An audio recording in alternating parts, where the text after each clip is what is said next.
welcome to Good Morning Cereal with Macerio, and let's get into it. So yesterday, the Raptors and Warriors played Game 4, and the Raptors defeated the Warriors once again, and the Warriors have fallen to 3-1. This is the second time in the pretty much their dynasty, this era, that they've fallen to 3-1. The first time, of course, came in 2016, before they had Durant, and where they were able to overcome the deficit against Durant and the Oklahoma City Thunder. And they also have had a 3-1 lead in the following series where they have lost, thanks to the hand of LeBron James and Kyrie Irving. And so this year's a little different, though. They're down 3-1 in the finals. They're banged up. Everybody's hurt, from Steph, Clay, Boogie, Looney, Iguodala, Kevin Durant. He's still out right now. And so you really have, your top 6 guys that are hurt. And so it's kind of like, how do you win?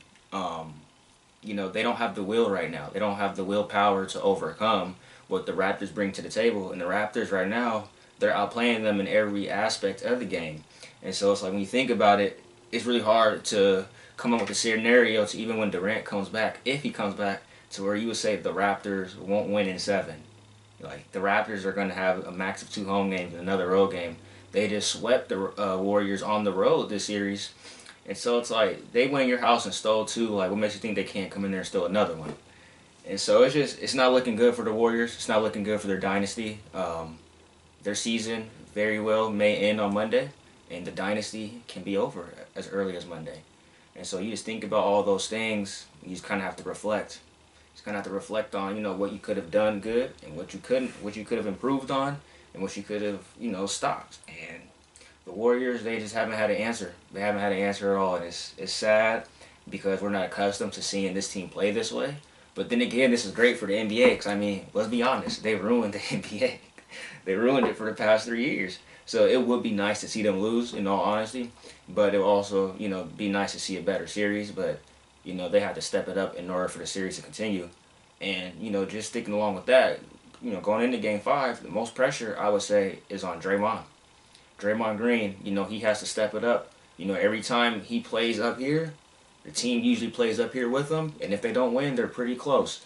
And so it's like, as him being kind of the heart and soul of the team, he has to step up his game. He has to elevate his game. He has to be that leader going into Game 5.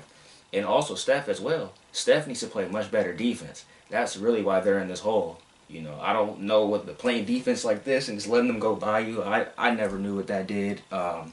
I'm not sure any coach knows what that does. But, better defense and more efficiency on the offensive side and defensive side, that could help. But you got to give credit to the Raptors. Van Vliet, he's been balling. Even before his son was born, he was still having a good season. And now that he's had a child in these playoffs, he's elevated his game to a whole new level. You think about Kawhi Leonard, what he's done. This whole season has been great for him. Like, what he's done for this Raptors organization is great. You can't thank him more than enough. And you can't, honestly, you got to thank their GM. You have to thank their GM and their president for having the guts to trade their franchise player in DeRozan and fire the coach of the year in Dwayne Casey and get Nurkic and Kawhi. And now they're 1 win away from accomplishing their goal in their first ever NBA championship. And so it's like, you have to give them a lot of credit as well. They put them in position. And the Raptors, they've had a good record, these past 3 to 4 years. They've always been, at the top of the East. And so now they kind of overcame that hump, bringing the leader in Kawhi. And so you just have to be happy for what they've done over the years. And yeah, it's just really nice. And hopefully, we may see a new champion, coming this next week. So going on to that, and this could affect free agency a lot, because there's rumors that saying if the Warriors lose, Durant's going to return. But if they win, he walks. I think either way he walks. And I think it still stems from back in November when him and Draymond had the argument. And Draymond told him, we won without you, and we're still going to win without you. So you can leave. He was telling him to leave. And then you see Durant, man, say, that's why I'm out, man. And it's like, that's why he's out. And you guys are seeing why. You can't win without him.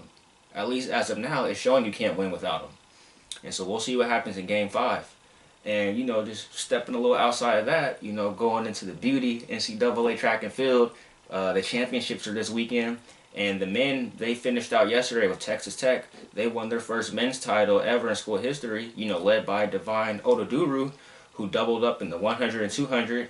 setting both facility records in the 100 and 200, as well as the collegiate record in the 200 with the 19.73. That is fast. And also, he ran a 9.86, which is the second fastest time ever in collegiate history in the 100, behind the one and only Christian Coleman. And so it's like, it's a lot of beauty around this time of year. You know, you have the College World Series, you have the NBA Finals, you have collegiate track and field, you have the Stanley Cup Finals.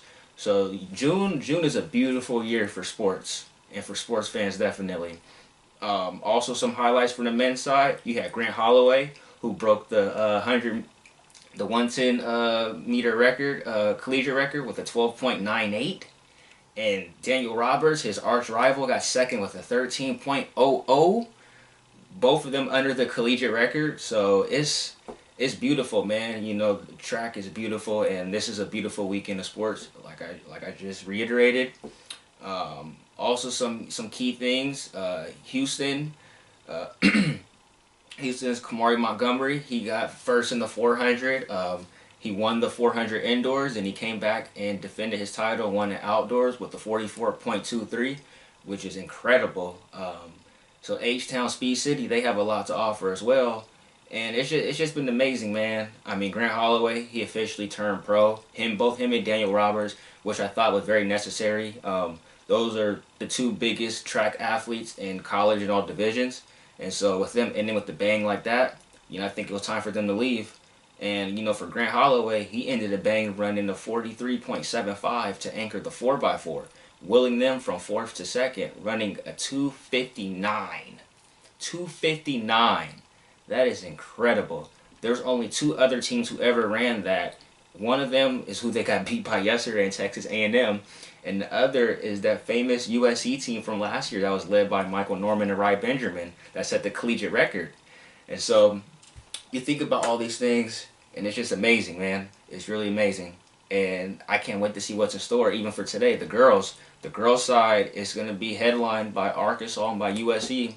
Those are the two, you know, those are battling for the national championship. It happened indoor. Arkansas edged them out.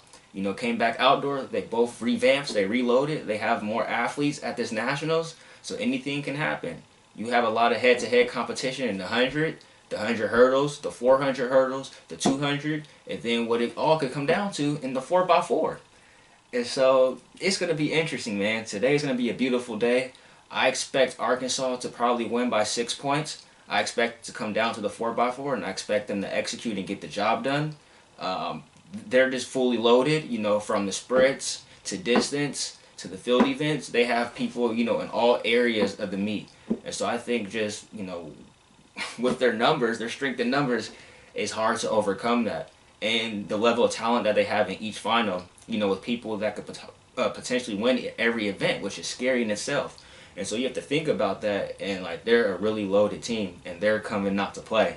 And so I'm very excited to see what's going to happen then.